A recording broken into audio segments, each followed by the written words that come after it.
It's a miracle that I'm even a dad, because when my wife and I first got married, the doctor came to us and said we couldn't have children. Well, we were physically capable. He just said he'd go to court to stop us. Get a good lawyer, and I got stupid kids. We've adopted kids. That's cool, I guess. But in our family, we have like ADD, ADHD, ACDC,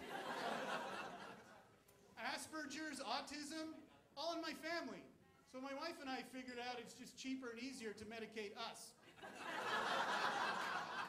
We're taking all kinds of stuff and we're happy. I want to tell you a quick story about my son. I have one boy. He's 9 years old. His name is Anthony. The other day, I was driving to a show. My wife called me on my cell and said, Anthony said he hated his older sister. He said, I hate you. That's not allowed in the Guido house, man. We don't say the H word. So she puts him on the phone. I said, do you really say you hate your sister? Yeah. He's like Scooby. You know you can't do that, right? Yeah. Okay, you got to apologize, okay? Yeah.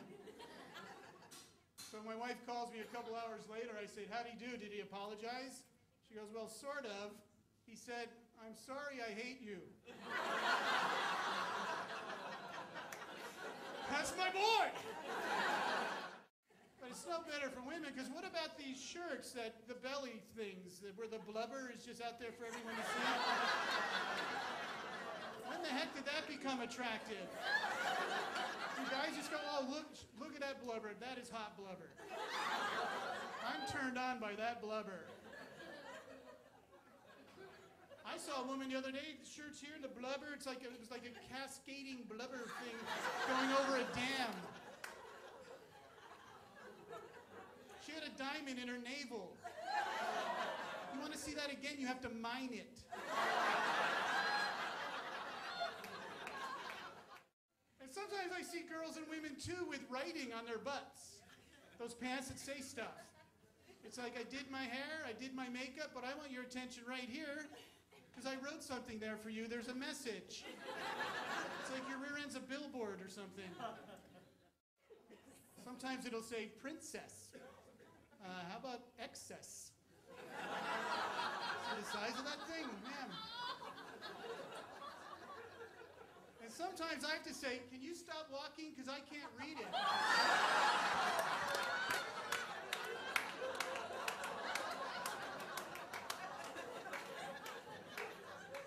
There's a letter missing.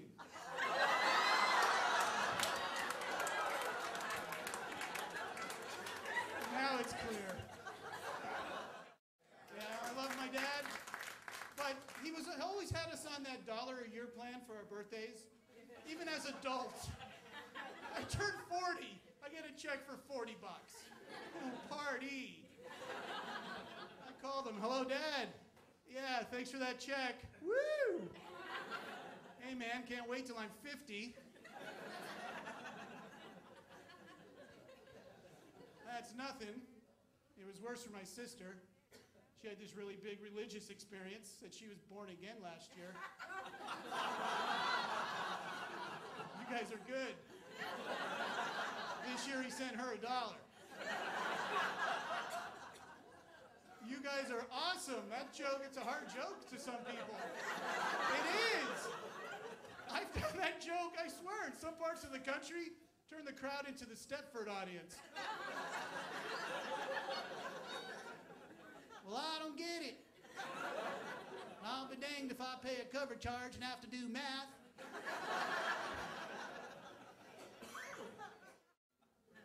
Yeah, it's really scary because I can look at my own dad and see myself in about 30 years. I'm thinking, man, he has got to change.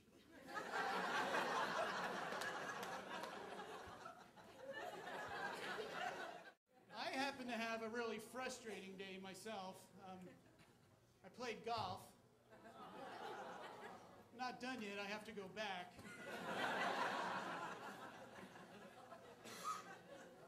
But I found out there's a huge loophole to the game of golf. You know what it is?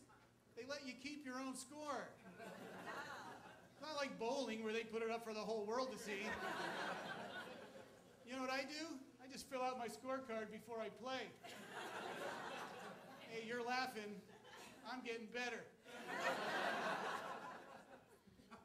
But I watch golf on television sometimes. Tiger Woods makes the game look so easy, doesn't he? Drives me crazy, because I suck at golf. He makes it look so easy. Tiger, tees off?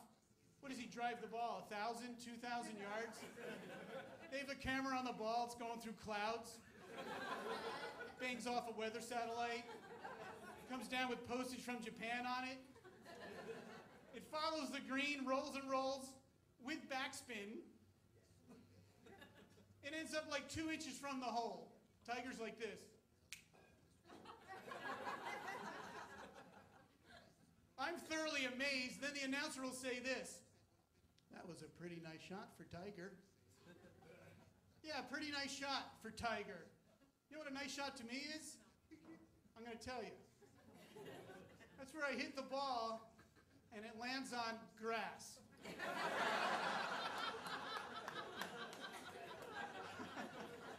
I mean, I'm thrilled to death. If I get to hit that same ball one more time. I know what you're talking about now. I love baseball, but every player is a stinking millionaire. And sometimes they hold out. You know what I'm talking about? They refuse to play baseball because 4.3 million isn't quite enough. I need 7.2 million to play baseball.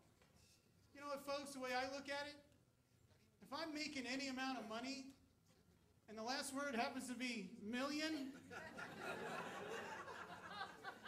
who the heck cares?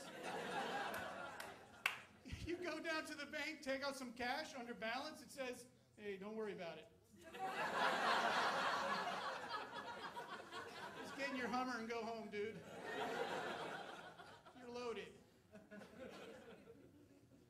But then if a team has a couple bad years in a row, who do they take it out on? Who gets fired? The manager gets fired for not motivating these multimillionaires to play baseball. Wouldn't it be nice if it worked that way down at your job? I'll let that sink in. Yeah, imagine that. You're unbelievably overpaid. You show up late. You have a lousy attitude. You don't do a thing. You leave early. And they fire your boss. I was recently in a really nice hotel. And I got to be bedtime. And there was a knock at the door.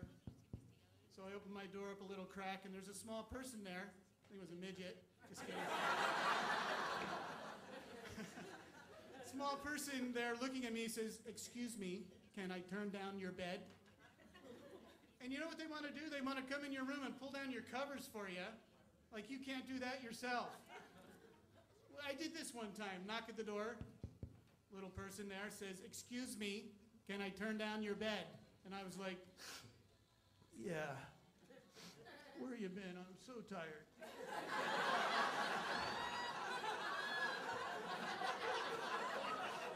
I've been waiting for you for an hour and a half.